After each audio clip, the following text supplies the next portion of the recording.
who support me, they can all be really happy for me. I'm really proud of what I'm doing because, you know, everybody fights through adversity, but not everybody can say that they made the best out of it. And either adversity, you know, it knocks you down a couple pegs, but then it's another thing for a person to get up after they were knocked down a couple pegs and move forward with their lives. Because it's not as easy, like, it's not as easy as people make it out to be. It's like, oh, alright, so now Jamie's back at school.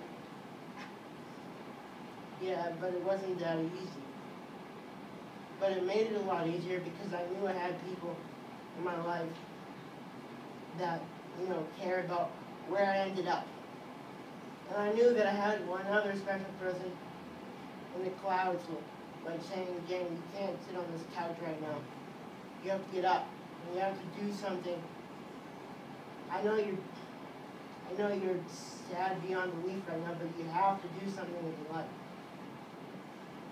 And the reason why I asked Mitch to tell me about his goals is because it makes it more real. Because I could sit up here and like be a talking head and be like, this is what you should do.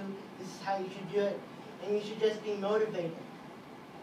Because I've heard a lot of speakers, I've heard a lot of people say the same thing that I'm saying, and you know, when I left those conferences, I was like, okay, that was nice. I went to hear somebody talk. But like, that's not what I want you all to think when you leave here. When you go out and achieve your dreams or work towards your own personal happiness, and I say work towards it because it's unrealistic to think everybody's going to be happy.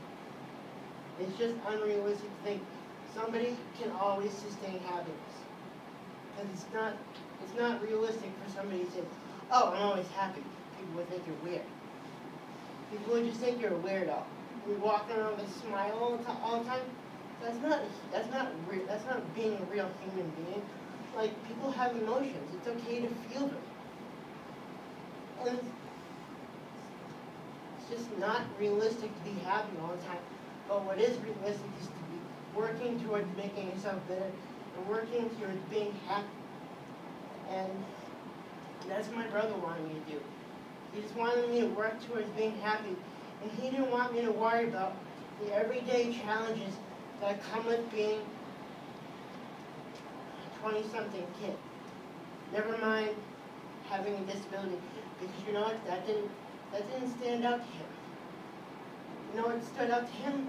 Just me being Jamie. And that was the best part about my brother. Because I was never Jamie with a disability.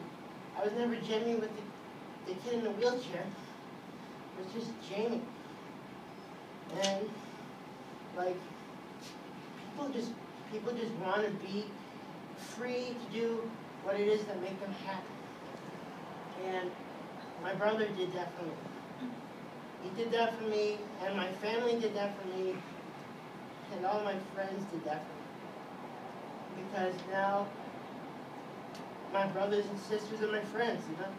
My brothers are up there, but he's watching me from a better place. And at the time, I didn't know it was a better place.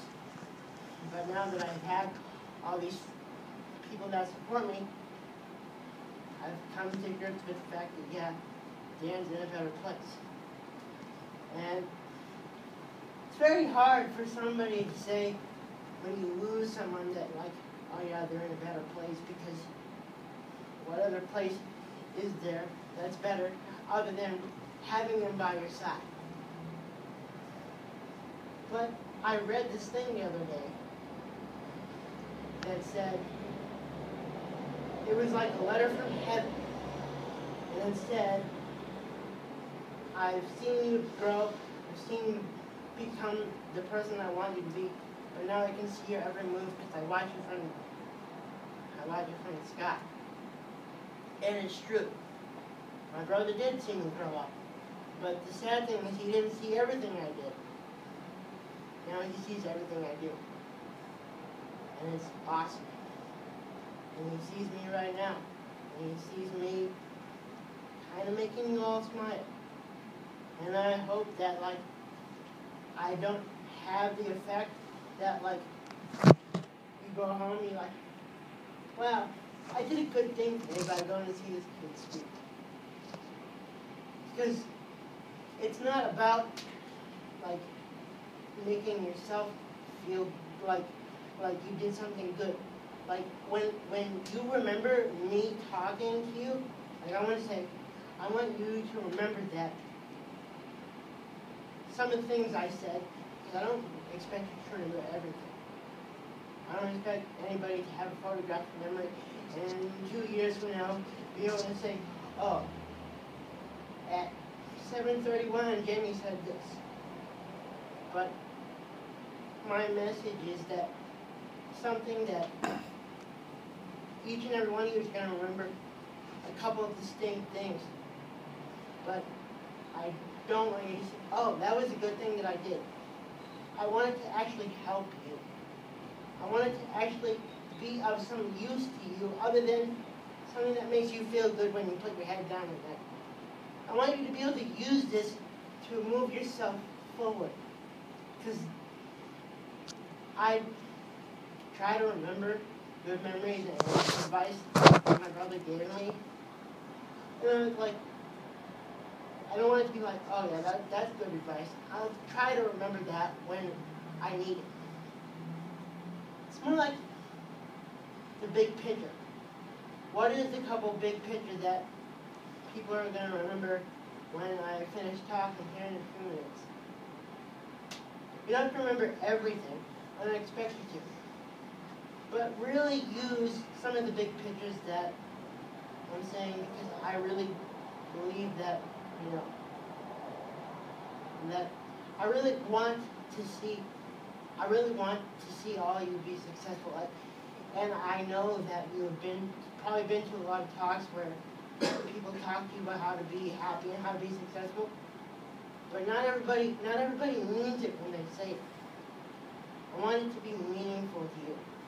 Like, I know, like, I don't want people to say, oh, I just came to this talk for food, and I just looked at my watch and waited till I got out of here.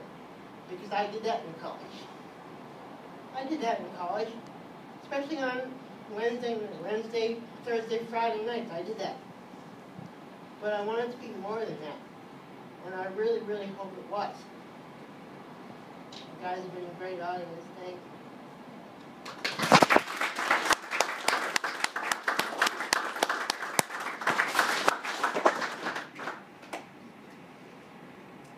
Anyone have any questions for Jamie? Anything specific? Motivation for finals?